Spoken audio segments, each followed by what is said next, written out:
paz, queridos. Boa noite. Que a paz do Senhor Jesus esteja convosco. Amém. Com todos vós.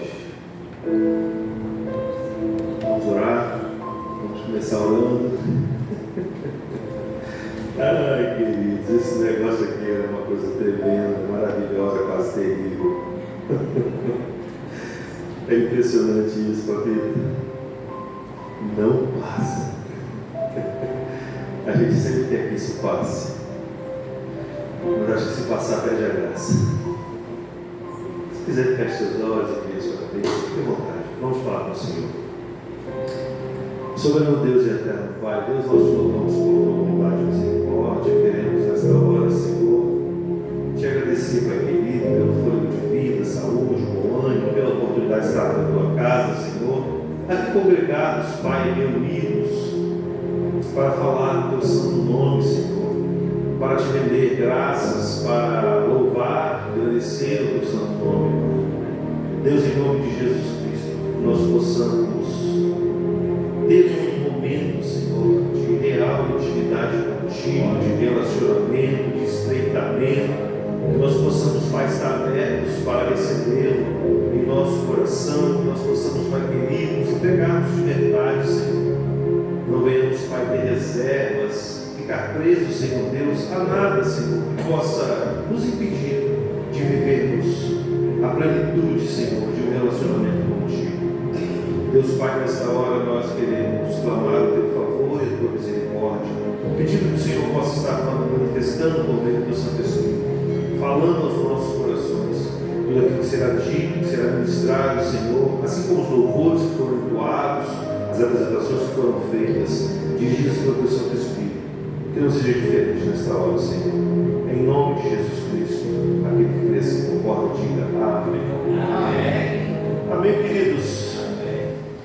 Natal, o culto que antecede o dia de Natal, o dia em que celebramos o Natal, o nascimento do menino Jesus, de Cristo Jesus. Um pouco desafiador falar nessas épocas, no Natal, Páscoa, virada de ano, sempre um pouco desafiador, mas que o Senhor Deus ilumine e a gente assim possa fazer. Nós temos um título para essa mensagem nesta noite, e o título da mensagem é Um lugar para o menino. Um lugar para o menino. Abra sua Bíblia comigo no livro segundo escreveu Lucas, o evangelista. O Evangelho segundo escreveu Lucas, no capítulo 2, do verso 9.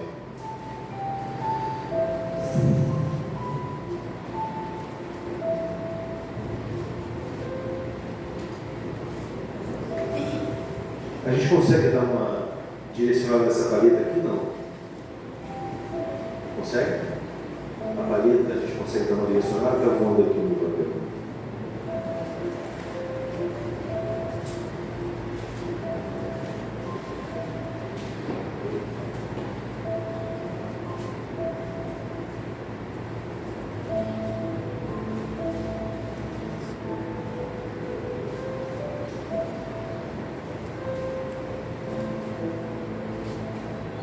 Eu vou ler ali, porque eu não vou conseguir ler. Lucas capítulo 2, verso 9. Os irmãos podem ficar sentados mesmo, não será falta de reverência, tá? Diz assim a palavra do Senhor: Eis que o anjo do Senhor veio sobre eles, e a glória do Senhor os acercou de resplendor, e tiveram grande temor. Perdão, verso 7. E deu à luz o seu filho primogênito, e o envolveu em panos e o deitou numa manjedoura, porque não havia lugar para eles. E deu à luz o seu filho primogênito, e o envolveu em panos e o deitou numa manjedoura, porque não havia lugar para eles na estalagem. Isaías 9,6, por favor, irmão.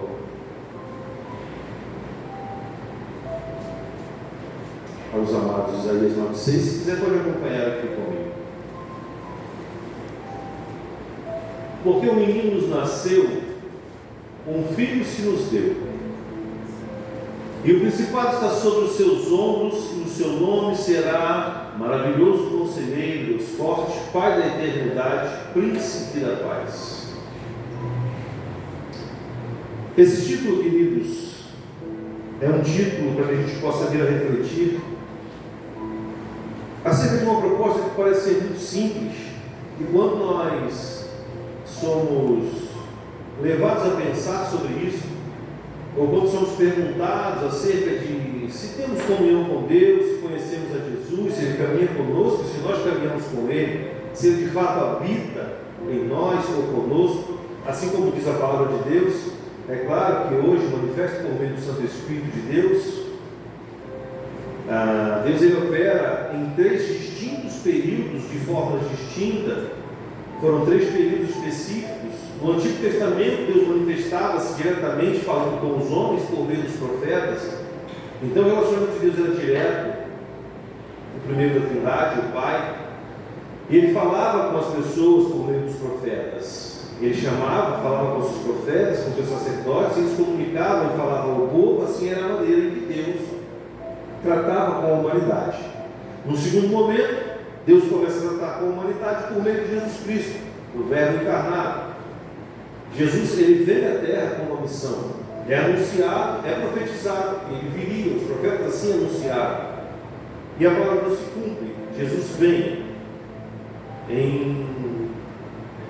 no Evangelho segundo escreveu João, capítulo 1, se eu estou equivocado, no verso 14, diz que o Verbo se fez carne. Mas o primeiro versículo do capítulo 1, segundo escreveu João, o Evangelho, diz assim: no princípio era o Verbo era Deus, e o Verbo estava com Deus, e tudo que foi feito se fez, e sem ele nada que foi feito se faria.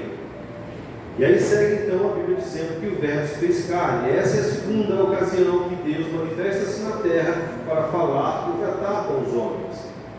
Jesus vem com uma missão messiânica, como resgatador das nações. Ele veio não por outra qualquer razão. A única razão pela qual Jesus manifesta-se entre os homens em forma corpórea, sendo o Verbo encarnado, é para que por meio desse evento ele pudesse proporcionar ao homem a reconciliação com Deus, porque Jesus é a realidade de Deus, ele é o reconciliador, ele que promove acesso. Tanto sim que o próprio Jesus, no capítulo 14, segundo escreveu João, no verso 6, havia um diálogo entre os discípulos e o próprio Jesus começa a narrativa. Vamos lá no verso 1, capítulo 14, não precisa ler a Bíblia. Jesus vai dizer: crede em Deus, crede também em mim, na casa de meu pai há muitas moradas. Se não fosse assim, eu não teria dito. Eu vos tenho ido preparar lugar, para como assim estou eu com Deus, o Pai, para que vós também estejais comigo. E aí então, Tomé, por muitos conhecido como Miguel, vai dizer assim: mas como iremos para o Senhor se nós não sabemos o caminho? E aí Jesus então, no verso 6 vai dizer: eu sou o caminho, a verdade e a vida, e ninguém vem ao Pai se não for por mim. Então Jesus veio com essa missão de reconciliar, de religar.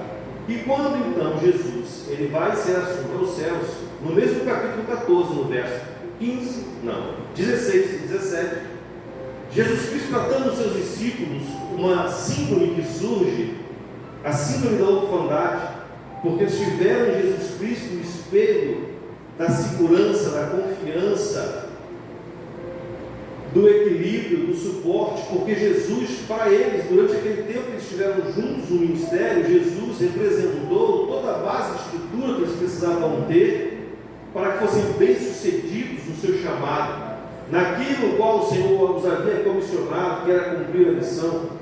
Os 12, eles começaram já a exercer o ministério ainda com Jesus na terra. Então eles tinham muito certo no seu coração que, tendo uma boa liderança, a coisa ia funcionar bem. É muito bom você ter perto de você pessoas que exerçam liderança, pessoas que sejam firmes, pessoas motivadoras, pessoas convictas da sua missão, daquilo que vão fazer. Você pode ver que essas pessoas normalmente, elas não só conseguem ir na direção do seu propósito, elas conseguem influenciar pessoas, trazer consigo algumas pessoas, e hora por outra, talvez algumas multidões, assim como Jesus Cristo fez. Então estavam muito bem resolvidos com essa questão, porque entendiam que Jesus estava com eles, Mas quando Jesus começa a fazer o anunciado da ascensão ao céu, dizendo: olha, eu vou para o Pai, eu vou morrer, eu serei crucificado, porque esse é o cumprimento da missão. Jesus Cristo não poderia partir da terra sem não ser crucificado, porque assim se faria a expiação de todo o pecado. E não é Páscoa, é Natal, nós já vamos chegar lá. E aí o que acontece? Mas por que isso? Porque quando Jesus começa a falar, eles começam a externar uma certa ansiedade com relação ao fato que eles iam perder a sua liderança. Então Jesus faz uma orientação dizendo: olha, verso 14 do capítulo, verso 16, 17 do capítulo 14, segundo escreveu João: eu vou para o Pai, mas eu não vos deixarei órfãos, eu vos enviarei um outro Consolador, a saber, o Espírito da verdade, que o mundo não vê e não conhece, mas vós o conhecereis, porque ele estará convosco e habitará em vós. Fazendo considerar que estará convosco, será minha companhia, será sua companhia. Mas o habitará em vós quer dizer é dentro. Ele estará dentro de você. Por isso é seguro dizer que o Espírito Santo de Deus tem a plena capacidade de habitar em nós. E essa é a proposta que precisa ser compreendida, que, tratando-se de uma pessoa tão importante, parte da Trindade, o Espírito Santo de Deus, que é uma pessoa, e a gente precisa considerar assim, para tratá-lo como pessoa, sendo uma pessoa tão maravilhosa, tão fantástica, uma pessoa amorosa, uma pessoa dedicada, uma pessoa que está disposta a tanta coisa para nos ver bem, está sempre conosco como companheiro, como conselheiro, como consolador, porque o próprio Jesus disse: não vos deixarei só, mas vos enviarei um outro Consolador. Para que ele habite, irmãos, é necessário que este lugar de habitação, que esta casa, esteja em condição. Eu estou falando do menino, nascimento do menino, já falaremos do Natal, o sentido do Natal e qual a proposta dele, e da nossa comemoração e celebração. Mas aqui é curioso, eu quero compartilhar com os irmãos acerca deste evento aqui. Quando Jesus Cristo, ainda por nascer, Maria, sua mãe, e o seu pai José, um casal muito abençoado, comissionados por Deus para ter ela, para gerar um menino. E aí, algumas pessoas às vezes não consideram grande relevância da parte da vida de José, porque, olha, mas José não tem laço consanguíneo, ele só estava ali, de qualquer forma, isso ia acontecer com qualquer um. Não, querido, entenda que José teve responsabilidade sobre Jesus Cristo, porque ele nasce de Maria, mas ele foi ensinado, ele foi construído. Tanto sim que, por muitas vezes, algumas menções são feitas da parte de Jesus Cristo como carpinteiro. Mas ele é desse ofício de José, e isso prova que eles tiveram um relacionamento, que eles viveram juntos e fizeram coisas juntas. Então esse homem também teve grandíssima responsabilidade. Então esse casal é um casal muito bem-aventurado, e eles estavam vivendo este momento. Nós sabemos que lutas houveram e coisas aconteceram para que esse propósito fosse impedido de alguma forma. Tanto sim que houve uma ordem da parte do rei Herodes para que matassem todas as crianças que tivessem de 2 anos de idade para baixo. Então buscaram para matar todos os meninos, e alguns meninos fugiram e se afugentaram, foram para o deserto, assim como Natanael, por exemplo. Natanael, quando Jesus Cristo é anunciado por parte de Filipe, Filipe vai dizer a Natanael: olha, o Cristo é chegado, ele está entre nós, e lá vem ele. E aí então, Natanael vai dizer: porventura poderia vir algo bom de Nazaré? Quer dizer, olha só a narrativa que o camarada faz acerca de Jesus Cristo. No mínimo porque não conhecia, mas Jesus logo se apresenta a ele, porque quando ali eles começam a conversar, Jesus vai falar sobre Natanael.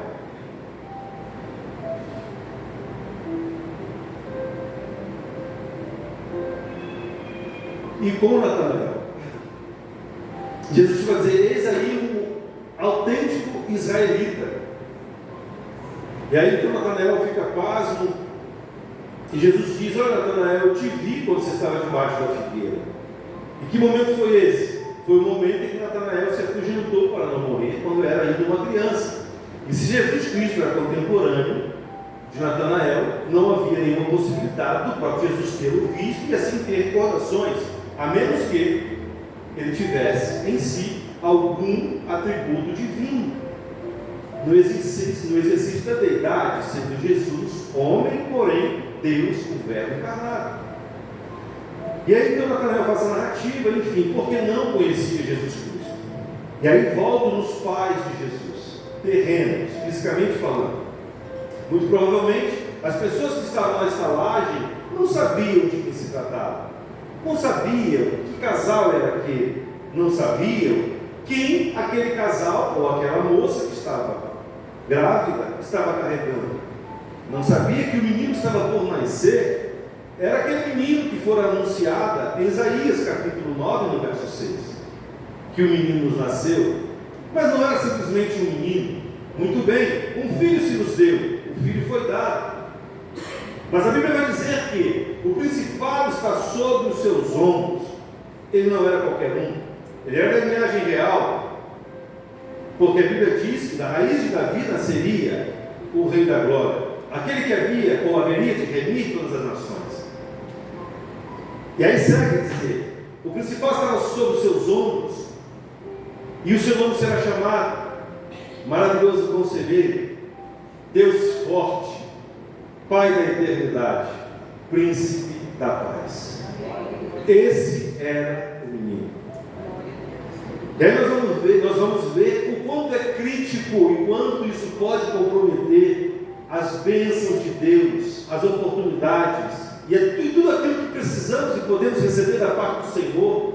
A desinformação. Ainda ontem estava conversando com a minha esposa acerca de termos conhecimento um pouco da palavra de Deus, que é um manual de prática para a vida e fé.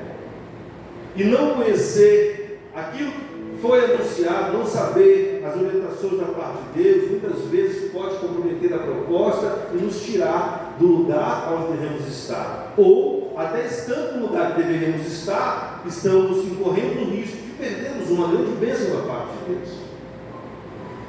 Oséias capítulo 4, no verso 6, vai dizer: o meu povo tem sido destruído porque lhes falta conhecimento da parte de Deus.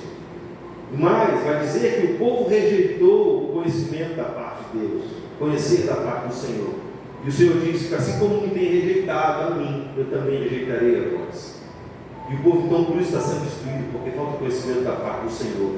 Assim como Isaías capítulo 5, no verso 13, vai dizer: o meu povo tem sido levado cativo, tem sido feito refém, porque lhes falta conhecimento da parte de Deus. Então não conhecer a Deus não só nos priva das oportunidades, mas pode nos levar à destruição, como também à servidão, à escravidão.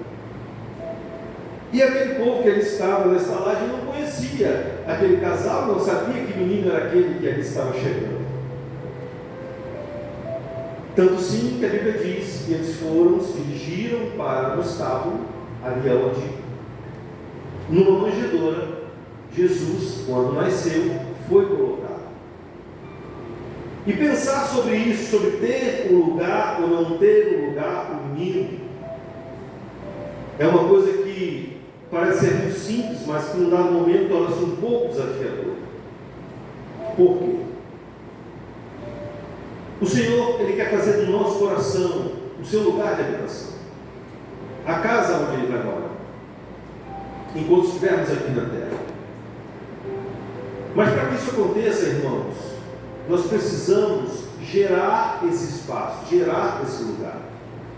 Muitas vezes dizemos que estamos sim buscando a Deus, que queremos Jesus, que estamos na presença dEle.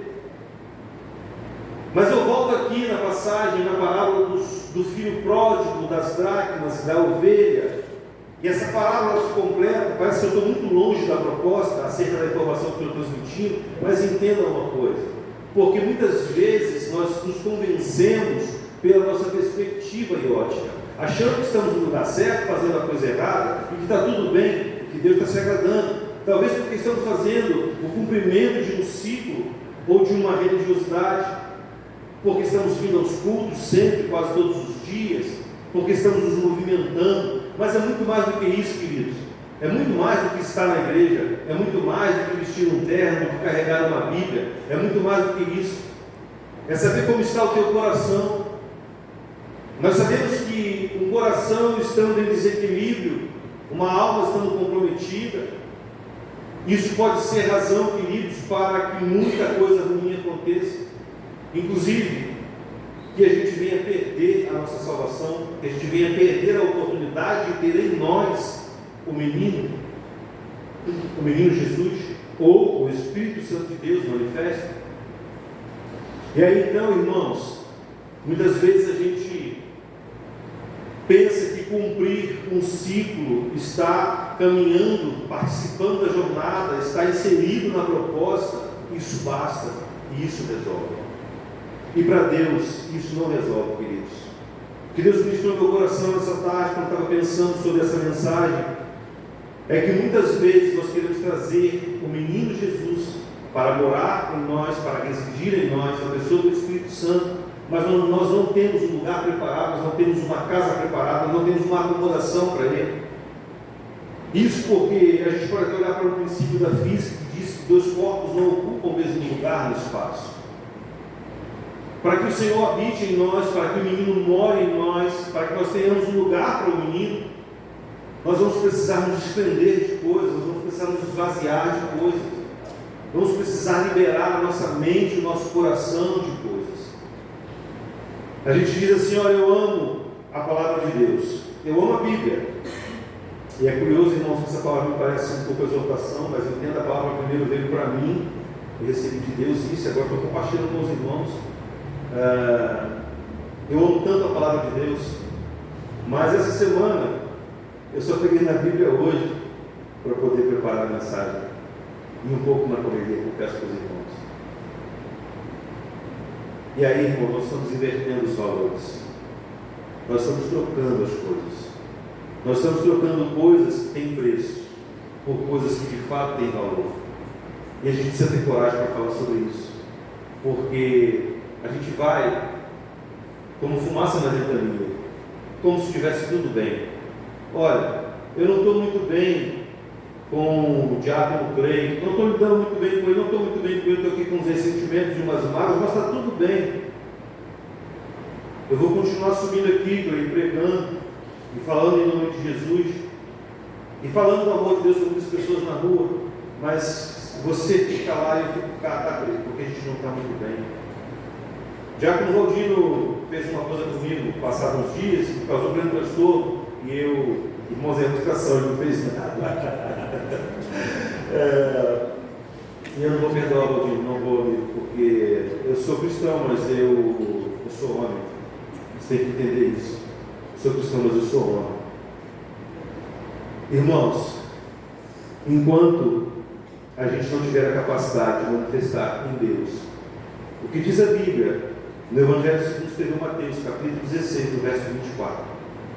Aquele que quer vir após mim, negue-se a si mesmo, tome a sua cruz e siga-me. Entenda uma coisa: antes de seguir a Jesus, nós precisamos desenvolver a capacidade de negarmos a nós mesmos. Isso não está muito com cara de culto de Natal, porque a gente quer uma celebração, quer ouvir que Jesus está curando, está libertando, está fazendo isso tudo, irmão. Mas entenda uma coisa: a gente precisa viver um choque de realidade da parte de Deus. Amanhã é dia 24, irmãos.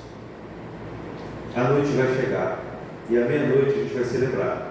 A gente vai abraçar, a gente vai mandar mensagem, a gente vai dizer eu te amo, a gente vai querer reconciliar, a gente vai dizer que está tudo bem, ou vai fazer de conta que está tudo bem. Enfim, é Natal. Mas qual é o sentido disso tudo, irmãos?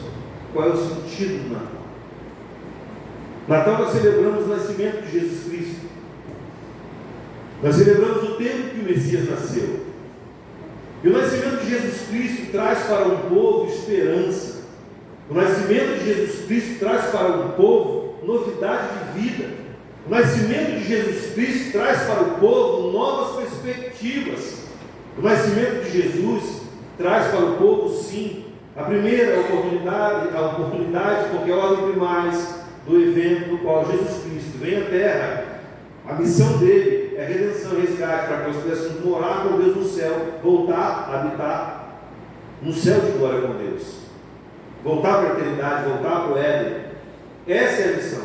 Outras tantas coisas são atreladas a isso. Cura. Eu fui curado por Deus. Eu fui curado. Conheço que os irmãos foram curados. Claudinho, curado toda hora. Aleluia! E aí, irmãos, ele começou a fazer milagres, irmão. O Senhor restaura a família, resgata filhos. O Senhor faz isso tudo, irmãos. Mas entenda uma coisa. A gente, semana passada, alguns dias, ouviu uma ministração acerca dos 10 leprosos. Dos 10 que foram curados, um voltou. É curioso que quando esse um volta, a gente precisa pensar sobre isso, irmãos. 10 foram curados, um voltou. Quer dizer, 9 dos 10 tiveram alteração, impacto no seu corpo físico.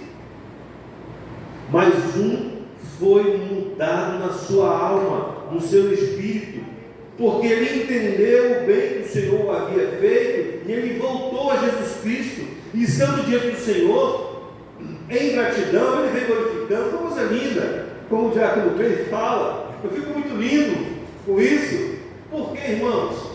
Porque ele voltou já lá tendo recebido o seu favor, glorificando a Deus, com gratidão no seu coração. Ele sabia o que tinha acontecido com ele, mas a capacidade de voltar e se apresentar a Deus concedeu a ele muito mais do que a cura física, porque a Bíblia vai dizer que o Senhor narrou, Jesus Cristo disse para ele, falou assim: olha filho, a tua fé te salvou.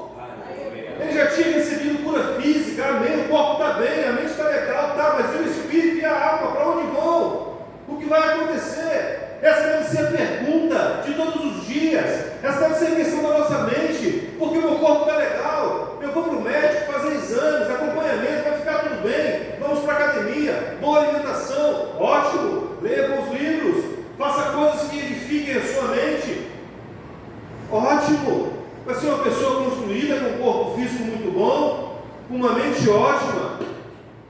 Mas entenda, irmãos, o corpo vai voltar para a terra. Gênesis capítulo 3, verso 19. Porque do pó da terra fosse formado, para o pó voltará. Todos nós vamos voltar e não tem como negociar com isso, porque está escrito, assim como o profeta diz, que nasceria um menino, que o Filho de Deus viria à terra, e ele nasceu. Todas as promessas, profecias e palavras da parte do Senhor vão se cumprir. Assim como se de alguma forma Deus liberou uma palavra sobre a sua vida, sobre a sua casa, sobre a sua família, eu quero lhe dizer, querido, isso vai se cumprir. E nós precisamos acreditar nisso. A Bíblia diz no livro de Números, capítulo 19, verso 23, que Deus não é homem para que minta, nem filho do homem para que se arrependa. Diria ele não faria, falaria ele não confirmaria. Precisamos crer nisso e acreditar, meus irmãos, mas tem um pouco mais, é um pouco além. Nós precisamos também entender que a coisa, talvez, aos nossos olhos tenha começado aqui, porque nos compreendemos primeiro como matéria, como carne, mas entenda, somos tricotômicos, assim como o Senhor. Nós compreendemos o começo aqui, porque começamos a aprender primeiro acerca da carne e da matéria, para depois então termos acesso espiritual. Mas entenda que somos espíritos que procedem de Deus, habitamos num corpo físico e possuímos uma alma. Podemos chamar de completude da tricotomia, é quando a pessoa nasce, porque quando Deus forma também o homem do pó da terra e sopra na sua narina o fôlego de vida, a Bíblia vai dizer, tornou-se então o homem, alma vivente. A partir de quê? A partir do fôlego. Mas fala comigo, não fala, o diácono fala, o que isso tem a ver com o Natal? Tem a ver que o menino, ele não quer nascer só em dezembro, irmãos. O menino não quer nascer só no dia 24 para o dia 25. Nós precisamos receber todos os dias esse menino, quando abrirmos nossos olhos, quando acordarmos de manhã, nos colocarmos de pé, dizer, Jesus, nasce em mim, habita em mim, mora no meu coração, que eu possa achar no Senhor capacidade de manifestar o fruto do teu Santo Espírito, porque a Bíblia diz que nos foi dado o Espírito Santo de Deus, e se eu tenho o Espírito, eu preciso manifestar os frutos. Digo não, o fruto, são 9 características. Amor, paz, alegria, unidade, benignidade, bondade, fidelidade, mansidão e domínio próprio. Mas só manifesto isso tendo o Espírito de Deus. Para que isso aconteça, precisa habitar em mim. Para que ele habite em mim, a casa precisa estar em condição. Então, irmãos, o recado de Deus para nós nesta noite é que a gente arrume a casa. Arruma a casa. Nós estamos correndo quanto tempo? Hoje já é dia 23, à noite. Não sei se você consegue fazer alguma coisa hoje ainda. Mas se conseguir, faça. E se você não conseguir, faça amanhã bem cedo. Eu não sei quem você precisa procurar. Eu preciso encontrar com uma pessoa, irmãos. A minha esposa está aqui de testemunha. A minha filha está aqui de testemunha. É uma história um pouco longa e muito complexa. E eu tinha, no mínimo, uma dezena de dúzia de pessoas que podia afirmar: isso nunca vai acontecer. E aí então acontece um contato, uma pessoa mediana, e a notícia é: essa pessoa quer conversar contigo, quer se retratar, quer pedir perdão. Sabe o que eu vou fazer? A minha esposa já me aconselhou e falou: olha, o anjo está acabando, você tem que ir lá logo. A esposa ela pensa. A gente tem que ouvir, irmãos. Eu vou lá, eu preciso ir lá. Deus ministrou, falou comigo: você quer o menino Jesus? Você tem para ele um lugar aí? Você tem um lugar para receber o menino Jesus? Como? Aí vamos então para Mateus capítulo 25, a partir do verso 35. Porque quando tive fome, me deste de comer, tive sede, me deste de beber. Eu fui estrangeiro, me recebeste. E quando estive preso, me visitaste. Quando fui enfermo, também. E aí os servos vão dizer assim: ora, Senhor, quando fizemos isso por ti, que não nos lembramos? Aí o Senhor vai dizer assim: ora, todavia que fizerdes isso a um desses meus pequeninos, a mim estará fazendo. A gente está muito preocupado, irmãos, em buscar comunhão com Deus assim, ó, na vertical, que é importantíssimo. Mas Deus também está um pouco preocupado, irmãos, que a gente consiga tratar bem as coisas na horizontal. Não adianta. A Bíblia vai dizer, irmãos, que a gente diz que ama a Deus que não vê. Mas o nosso irmão que a gente vê, que está perto, a gente não tem capacidade de amar. A gente não consegue. Irmãos, não estou falando aqui para a gente ser canonizado, nem virar santo, nem o pai da piedade. Não é isso não, irmãos. É tratar as coisas para que fique tudo bem no seu coração, na sua alma. Não só com você e com a pessoa que está perto de você, com o seu irmão. Não. É entre você e Deus. Você quer saber por que Deus dá importância a esse negócio? A oferta é importante na casa do Senhor, sim ou não? Sim. Mas a Bíblia vai dizer: olha, se quando vieres trazer a tua oferta no altar, você lembrar que tu tem algo contra teu irmão tem algo contra você, não entrega, deixa aqui no altar, vai lá, se conserta com teu irmão, aí depois você traz a sua oferta. Essa é a importância que Deus dá a relacionamento. E é sobre isso, irmãos. A mensagem é essa: que a gente possa buscar em Deus um meio, um caminho, um acesso, uma oportunidade, para que a gente possa consertar as coisas, para fazer com que tudo fique bem. No Natal celebramos o nascimento de Jesus Cristo, e junto a isso celebramos muitas coisas, como eu falei aqui. Nós celebramos a novidade de vida, queridos, esperança. Irmãos, eu não sei quanto a vocês, mas eu andei muito tempo da minha vida desesperançado, sabe? Sem esperança, sem fé, sem credibilidade, porque credibilidade é diferente de crédito. Às vezes você tem muito crédito, mas não tem credibilidade. É como narra aí uma parábola, aí a história do palhaço do circo, que chegou o circo na cidade, eles estavam lá arrumando para ter o evento. E aí eis que acontece um acidente lá e tudo mais, e aí a tenda começa a pegar fogo, o circo começa a incendiar, as lonas queimando, tudo acontecendo. E aí o que fizeram? Mandaram o palhaço na cidade pedir socorro. E o palhaço saiu correndo no meio da cidade: corre, corre, o circo está pegando fogo, o circo está pegando fogo, corre! E o povo começou a rir, achar aquilo muito engraçado, achar aquilo mal barato. Nossa, o circo está pegando fogo, cara. Está pegando fogo, corre, está pegando fogo. E o povo todo rindo do palhaço. Porque o palhaço não é alguém para levar o recado sério. Ele não é alguém para poder falar coisas de responsabilidade, porque ele não tem credibilidade. É diferente de crédito. Talvez ele tivesse muito crédito, mas naquele momento, para comunicar, para dar o recado, tinha que ser outra pessoa. Então, voltando, irmãos, não tinha credibilidade. Em alguns momentos da vida, irmãos, eu cheguei a pensar que as coisas não iam funcionar mais, sabe? Não iam dar certo, não iam acontecer. E eu confesso para os irmãos que no período então que eu estava lutando contra a enfermidade, alguns irmãos aqui sabem, outros não, que eu passei por um problema de estresse agudo, desenvolvi síndrome de burnout, depois síndrome do pânico, foi uma coisa assim terrível, sem muitos mais detalhes, mas só para os irmãos terem ciência de como foi. Eu tomava 14 comprimidos por dia. 14 comprimidos por dia. E ainda tinha crise, com 14 comprimidos tinha crise. Aí eu cheguei em casa e estava minha filha vendo um pouquinho agitado, ela meio que,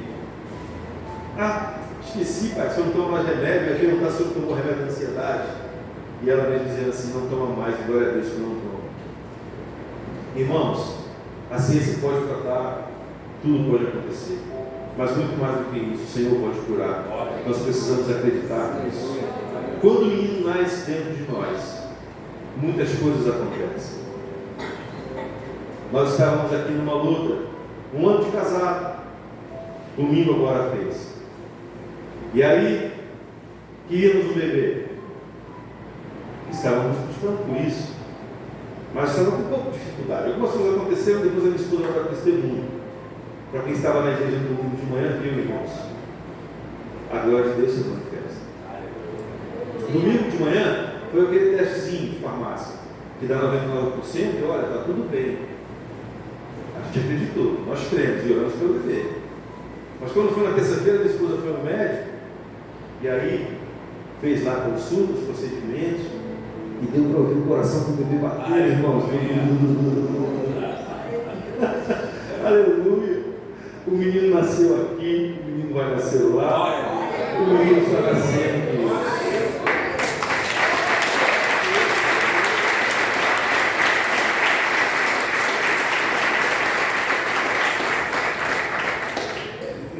No começo da semana, quando nós começamos a desconfiar, já quase tenho certeza, a oração à noite era assim: pai, se tiver, faz isso, faz aquilo. Aí no sábado à noite, a última oração, para ter certeza, foi uma oração de fé. Quando eu fui orar com os irmãos da esposa, eu falei assim: Senhor, eu até ontem orei se tivesse. Hoje eu já vou orar, agradecendo, dizendo: pai, eu sei que tem um menino aqui dentro. E eu peço a tua bênção sobre a vida dele, que corra tudo bem, que as coisas funcionem segundo a tua perfeita vontade. Isso, irmãos, um ato de fé. E aí volto, queridos, aqui. A gente precisa ter um lugar para receber o menino, para que ele possa morar e habitar em nós. Muitas vezes nós fazemos como os donos da estalagem. Nós não temos um lugar para receber. Tem pessoas que rejeitam de forma direta, espontânea, dizendo: não quero saber de Jesus. Isso não é para mim, eu não tenho nada a ver com isso, eu não quero saber disso. E aí outra coisa que acontece, irmãos, é a contraditória às vezes, que a gente vê acontecendo o conflito entre o real e o ideal. Porque muitas vezes nós falamos que estamos aptos na condição de recebê-lo, está com ele. Mas mais do que todos aqueles que nos veem por aí, ele sabe, irmãos, se estamos ou se não estamos em condição. Então, que o nosso discurso possa estar alinhado com o nosso testemunho, com o nosso comportamento, que nós possamos ter um lugar preparado para recebê-lo. Nós não façamos como os donos da estalagem, entendendo que 2 corpos não habitam no mesmo lugar. Talvez uma mágoa que está no seu coração vai precisar sair, para que esse espaço se abra, para que você possa receber o menino. Um perdão talvez precise ser liberado. Irmão, presta atenção nisso. Talvez alguém tenha feito alguma coisa com você em algum momento da sua vida, e isso está impedindo que você receba o menino no seu coração. Talvez alguém falou para você alguma coisa, ou você se decepcionou com alguém por algum motivo, está com o seu coração frustrado, decepcionado. E essa sujidade está tomando o espaço de Jesus. Essa sujidade está no seu coração, a sujidade não é sua. Esse negócio que está trazendo para você uma raiz de amargura, de tristeza, de dúvida, de desconfiança acerca da questão de estar na presença de Deus, de caminhar com o Senhor. Às vezes falamos assim: ó, irmão, você já aceitou Jesus, eu tenho Jesus desde que eu nasci. Mas a Bíblia não fala sobre isso. A Bíblia fala em Romanos capítulo 10, verso 9, a saber se com teus lábios confessar que Jesus é o Filho de Deus e que Ele morreu e ressuscitou dos mortos, assim serás salvo. É preciso que você confesse com seus lábios, porque isso é uma confissão pública. Você está dando autoridade, autonomia e legalidade ao Senhor para que Ele entre e manifeste em sua vida e faça tudo novo, para que de fato as coisas velhas se passem, para que a gente possa viver no novo de Deus nessa terra. Mas muito mais do que isso, para que a gente possa viver em dor da eternidade com o Senhor. Às vezes ficamos presos a coisas que pessoas nos fizeram. Entendam uma coisa, queridos, eu tenho aprendido isso em Deus e é difícil ter lutado com isso. É como a ilustração também, gosto muito de ilustrações do caminhão de lixo. Eles passavam recolhendo lixo todos os dias, e aí uma pessoa toda vez saía da porta, com o caminhão já passando, e jogava o lixo lá no meio da rua, os rapazes pegarem. O rapaz vinha pegar o lixo e dizia bom dia, e a pessoa não respondia. E às vezes ele chegava, a pessoa estava com o lixo jogando na calçada, ele botava no cesto, ele pegava o lixo e dizia bom dia. E um certo dia o porteiro indignado falou assim: meu senhor, há anos você passa aqui fazendo esse mesmo movimento, tendo toda a paz do mundo, e calma, você pega o lixo, você não se importa porque ela joga fora do cesto, e mais do que isso, você todas as vezes me cumprimenta ela com um bom dia. Por que isso? Por que você não para com isso? E então o rapaz que faz a coleta do lixo diz: olha, sabe amigo, eu aprendi uma coisa nessa vida, a gente só dá aquilo que a gente tem. Ela, talvez eu tenha esse lixo para jogar, mas o bom dia que eu tenho, eu faço questão de compartilhar com ela. Ah, mas, irmão, se eu parar de dar um bom dia a ela, eu não teria alcançado ela. É ela que vai ter me contaminado. Então, todas as vezes que eu estiver diante dela, eu vou dar a ela um bom dia, porque é o que eu carrego comigo. Entende? Isso fala de uma condição do coração. Você precisa dar o que você tem. Mas se o que está dentro do seu coração, querido, precisa ser arrancado, trocado por algo novo. Vamos pedir isso a Deus essa noite. Que o Senhor tire de nós esse coração. Ele nos deu um coração novo. Um coração disposto a amar, disposto a obedecer, disposto a cumprir o querer de Deus. O coração como o coração de uma criança que está se pegando agora, mas já está se abraçando de alegria. É isso que nós precisamos. Jesus Cristo, em uma ilustração, Ele vai dizer isso para os seus servos. Porque o Senhor vai dizer que aquele que quer herdar o reino dos céus seja como um pequenino, como uma criança. Como assim, Jacob Pai? Na capacidade de se relacionar, na sua inocência. A criança não guarda mal, a criança não fica se ressentindo, sabe? Estou falando isso no ato comum. Estou falando, claro, que uma condição de bizarrice, que aí é outra coisa. Mas então, irmãos, o recado de Deus também serve para nós, o propósito, para que nós possamos limpar, liberar o nosso coração. Precisamos conhecer o menino, precisamos saber quem é para identificar, porque em muitos momentos ele vai estar falando conosco, ele vai estar batendo a porta. Isso nós não conhecemos. Vamos fazer como os dons da estalagem. Porque, queridos, não por nada, mas eu ia arrumar uma cama na varanda para alguém, porque Jesus Cristo ia precisar nascer naquele lugar. Assim como Ele precisa nascer no meu e no seu coração. E se a gente tiver que tirar alguém e botar do lado de fora, ainda que seja com muito jeitinho, dizer: olha, dá licença, porque eu preciso receber um rei aqui. E olha, se você cooperar comigo, você também vai desfrutar da companhia e da presença dele.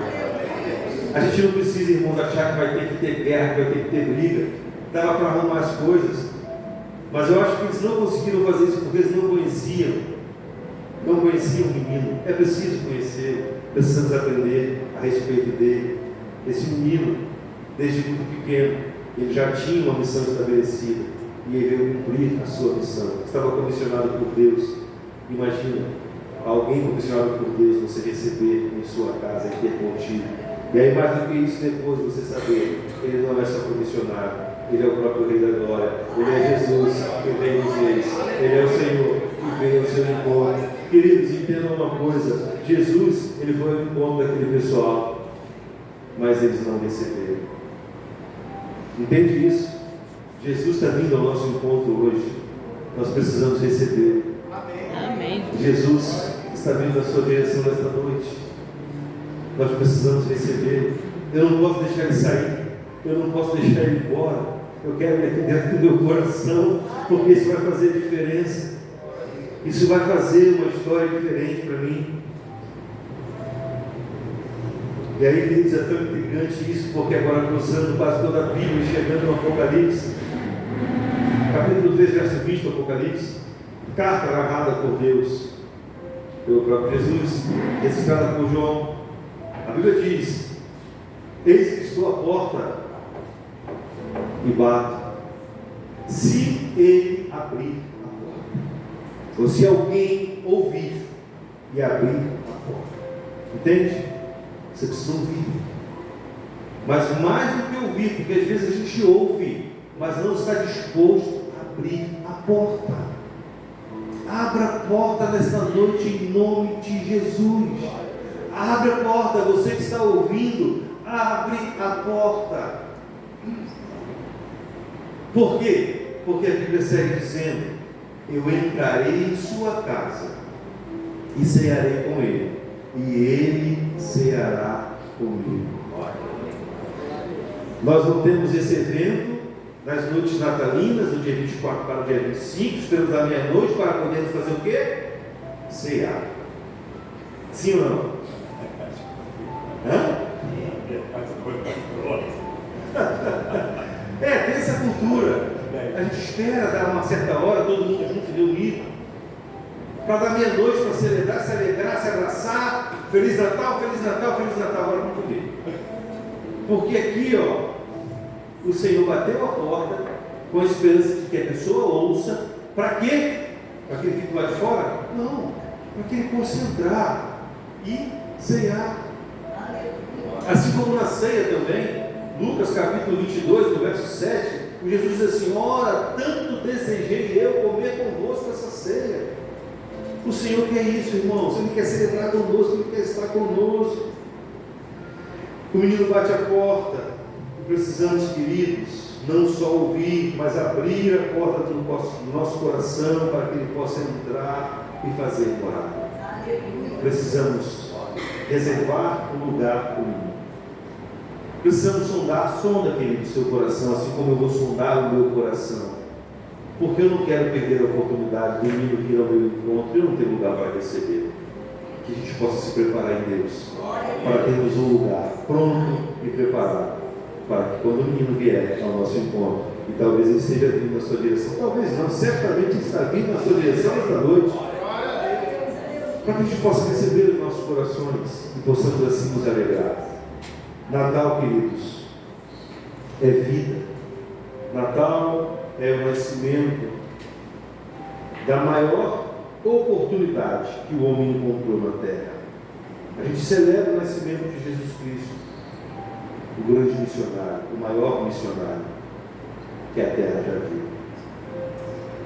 para que a partir dele, por meio dele, nós pudéssemos ser reconciliados a Deus.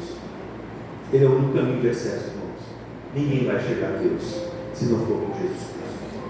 Então, que nós estejamos preparados com um lugar reservado para receber o menino nessa noite, em nome de Jesus. Que Deus te abençoe.